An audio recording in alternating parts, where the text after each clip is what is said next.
Bergeser ke Bengkulu, saudara, dua orang nelayan di kota Bengkulu tenggelam usai perahu yang mereka tumpangi karam diterjang badai dan gelombang tinggi. Satu nelayan selamat, sementara satu lainnya masih dalam pencarian.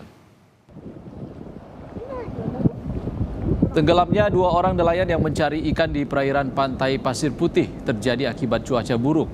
Kedua korban bernama Berry dan Ujang Sidik yang merupakan warga Kelurahan Lampuing, Kota Bengkulu. Nelayan bernama Berry berhasil selamat usai berenang ke tepian, sementara rekannya masih dinyatakan hilang.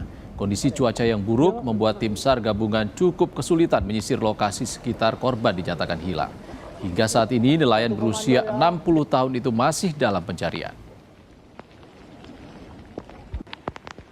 Kemudian perahu penuh air sibuk mengeluarkan air, tiba-tiba badai besar kan. Ini tadi airnya penuh sampai di sini. Jadi badai besar kan, kemudian perahu terbalik. Yang satu bisa berenang, yang satu masuk ke dalam, tapi sempat berenang juga. Jadi yang Ujang Gidiknya sampai sekarang masih dalam pencarian tim.